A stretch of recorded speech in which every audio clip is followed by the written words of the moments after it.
Привет, друзья! Сегодня мы отправимся в невероятное путешествие вглубь веков, чтобы разобраться в одной из самых интригующих тайн человечества. Кто, как и зачем создавал древние мегалиты?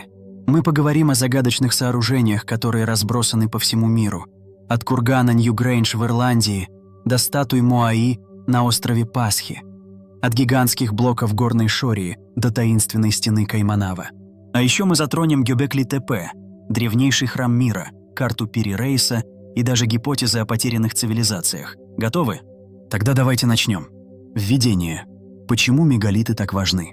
Представьте себе, 1000 лет назад, когда, согласно учебникам, люди жили в примитивных условиях, охотились и собирали ягоды, кто-то возводил огромные каменные сооружения с невероятной точностью. Эти мегалиты – не просто груды камней. Они демонстрируют инженерную сноровку, астрономические знания и, возможно, даже культурные связи между континентами. Но как такое возможно? Неужели наши предки были настолько изобретательны? Или есть что-то, чего мы до сих пор не понимаем? Я всегда задавался вопросом, почему эти структуры так похожи друг на друга, будь то в Европе, Азии или Полинезии? Почему многие из них ориентированы на звезды или солнцестояние? И самое главное, могли ли древние люди обладать знаниями, которые мы потеряли? Давайте разберемся, начав с одного из самых удивительных сооружений Европы – Ньюгрейнджа. Ньюгрейндж – свет солнца в каменном веке. Ньюгрейндж в Ирландии – это не просто курган. Построенный около 3200 года до нашей эры, он старше пирамид Гизы и Стоунхенджа. Представьте себе огромный холм диаметром 85 метров, сложенный из камней и земли, с узким коридором внутри, который ведет к центральной камере. Но вот что делает его уникальным. Каждый год, в день зимнего солнцестояния, луч солнца проходит через маленькое отверстие над входом и освещает камеру внутри. Точность этого явления поражает. Отклонение составляет всего пару градусов. Я задумался, как люди, жившие 5000 лет назад, могли так точно рассчитать траекторию Солнца? Это же требует знания астрономии, математики, да и просто терпения для многолетних наблюдений. Археологи говорят, что Ньюгрейндж был не просто гробницей, а, возможно, ритуальным центром или даже древней обсерваторией. Но что, если это лишь часть правды?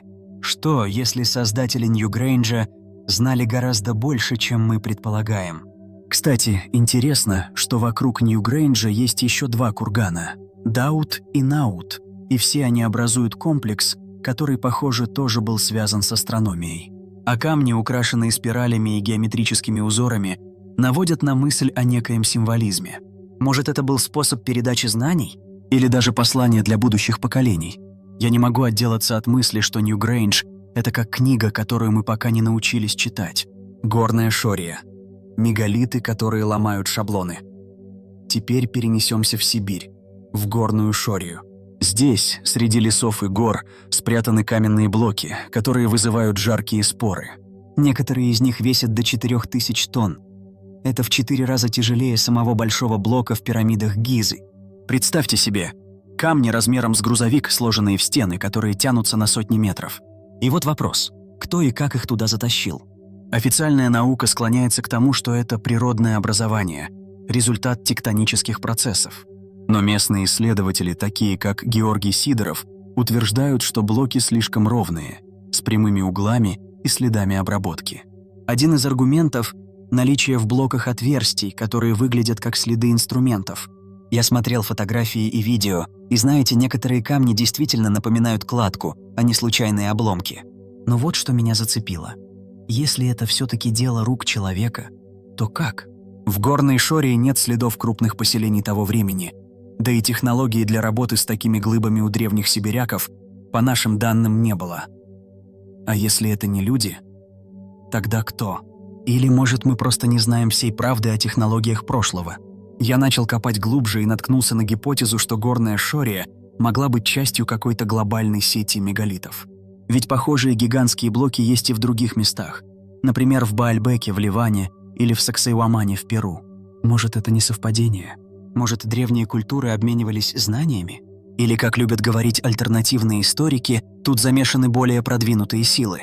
Я не сторонник теории про инопланетян, но признаю, вопросы остаются. Стена Кайманава. Загадка Новой Зеландии.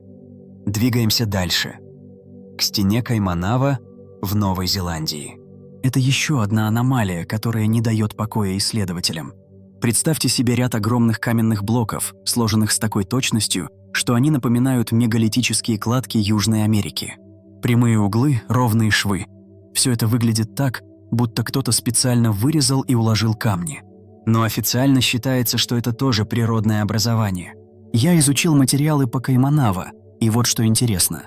Блоки очень похожи на андезитовую кладку инков, хотя Новая Зеландия находится в тысячах километров от Перу. Плюс маори, коренные жители острова, не имеют традиций строительства таких стен.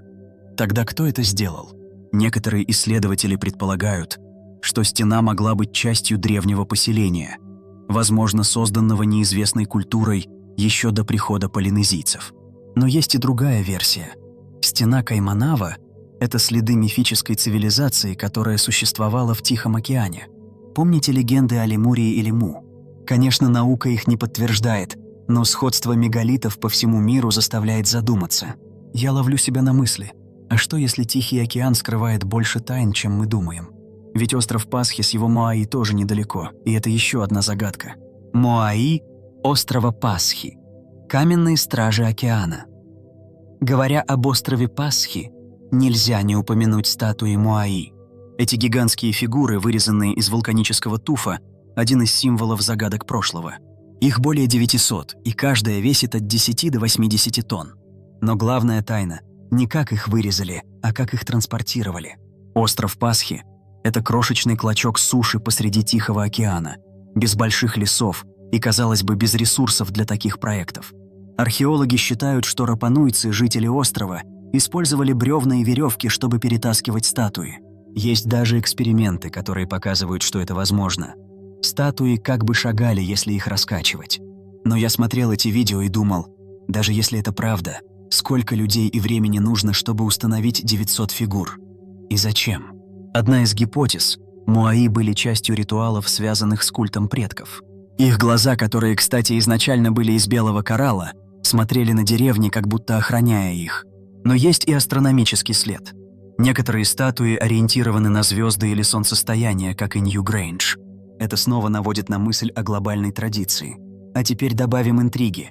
Рапануйская письменность Ронга-Ронга до сих пор не расшифрована. Что, если она хранит ответы? Что, если Моаи – это не просто статуи, а маркеры какой-то утерянной системы знаний? Я не могу отделаться от ощущения, что остров Пасхи – это как пазл, где у нас есть только половина деталей. Гёбекли-Тепе – храм, который переписал историю. Теперь давайте перенесемся в Турцию, к Гёбекли-Тепе. Этот комплекс, построенный около 9600 года до нашей эры, настоящая бомба для археологии. Представьте, огромные Т-образные столбы, каждый весом до 20 тонн, покрытые резьбой животных, людей и символов. И все это создано за тысячи лет до пирамид и Стоунхенджа. Когда я впервые узнал о Гёбекли-Тепе, я был потрясен. Ведь считается, что в то время люди были охотниками-собирателями, без постоянных поселений. Но тут мы видим сложный ритуальный центр, который требует координации сотен людей. И самое странное, вокруг нет следов деревень. Зачем строить такой храм, если рядом никто не жил? Археолог Клаус Шмидт, который раскопал комплекс, предположил, что Гёбекли-Тепе был чем-то вроде собора каменного века. Возможно, люди собирались там для ритуалов, а потом расходились. Но вот что меня зацепило. Столбы ориентированы на звезды. И некоторые исследователи считают, что они могли быть картой созвездий. Например, есть гипотеза, что Гёбекли-Тепе фиксирует положение Сириуса 12 тысяч лет назад. А еще резьба. Львы, скорпионы, змеи, даже фигуры, похожие на людей без голов. Это не просто украшение. Это как будто рассказ. Но о чем? Может, о катастрофе, которая изменила мир? Или о знаниях, которые передавались из поколения в поколение? Я все больше склоняюсь к мысли, что Гёбекли-Тепе – это не просто храм, а архив, который мы еще не научились читать. Карта Пири Рейса, Антарктида без льда. Теперь давайте поговорим о карте Пири Рейса. Эта карта, созданная в 1513 году османским адмиралом, еще одна загадка. На ней изображен мир, включая берега Америки и, что самое странное, Антарктиду. но не такую, какой мы ее знаем, а без льда. Напомню, Антарктида была официально открыта только в 1820 году, а ее ледяной покров изучают с помощью радаров уже в 20 веке. Я смотрел копию карты, и действительно, южная часть напоминает контур Антарктиды. Но как Пири Рейс, который опирался на более древние источники, мог знать о континенте без льда? Одна из теорий — он использовал карты, унаследованные от Александрийской библиотеки или даже более древних цивилизаций. Чарльз Хэпгуд, американский историк, предположил, что карта отражает Антарктиду 12 тысяч лет назад, когда она еще не была скована льдом. Но тут возникает вопрос, кто мог создать такие карты? Гипотеза о доледниковой цивилизации кажется фантастической, но давайте подумаем. Если Гёбекли Тепе показывает, что люди 12 тысяч лет назад строили сложные храмы, почему они не могли заниматься картографией? А что, если климат Земли тогда был другим? Есть теории о сдвиге земной коры, которые могли резко изменить облик континентов. Я не говорю, что это правда, но такие идеи заставляют задуматься. Альтернативные теории, потерянные цивилизации, все эти загадки — Ньюгрейндж, Горная Шория, Моаи, Гёбекли Тепе, карта Пири Рейса — наводят на мысль, а что если история человечества сложнее, чем мы думаем? Может, существовали цивилизации, которые исчезли, оставив только каменные следы? Или, как предполагают некоторые, древние люди получили знания от кого-то еще? Я не сторонник теории про инопланетян, но давайте будем честны. Сходство мегалитов по всему миру поражает. Пирамиды в Египте, храмы в Южной Америке, курганы в Европе — все они используют похожие принципы строительства и ориентации на звезды. Это случайность? Или следы глобальной сети культур, которая существовала десятки тысяч лет назад? Есть еще одна идея, которая мне нравится. Древние обсерватории. Ньюгрейндж, Гёбекли Тепе, даже Стоунхендж — все они могли быть не просто храмами, а инструментами для изучения неба. Представьте, люди, которые знали, как предсказывать затмения, отслеживать созвездия, строить календарь. Это же уровень, который мы приписываем цивилизациям вроде Вавилона, но на тысячи лет раньше. Но вот что меня беспокоит. Почему эти знания были утеряны? Может, дело в катастрофах, потопах, извержениях, изменениях климата? Или в войнах, которые стерли целые культуры? Я все больше думаю, что история — это не прямая линия прогресса, а зигзаг, где мы то теряем, то заново открываем. Вывод. Что мы упускаем? Итак, мы прошли долгий путь. От курганов Ирландии до статуй в Тихом океане, от сибирских мегалитов до храмов Турции. Что объединяет все эти сооружения? Они бросают вызов нашим представлениям о прошлом. Они говорят: «Эй, люди прошлого были не так просты, как вы думаете». И я верю, что мы только начинаем раскрывать их тайны. Главный вопрос, который я задаю себе: были ли древние цивилизации более развитыми, или мы просто недооцениваем их способности? Может, дело не в технологиях, а в другом мышлении? Может, они видели мир иначе, как единое целое, где звезды, камни и люди связаны? И что, если мы с нашими компьютерами и ракетами потеряли эту связь? Я не знаю ответов, но я знаю, что эти мегалиты как послание. Они стоят тысячи лет, пережив войны, катастрофы, забвения, и они ждут, пока мы научимся их понимать. Так что давайте продолжать искать, задавать вопросы, и, может быть, однажды мы раскроем правду.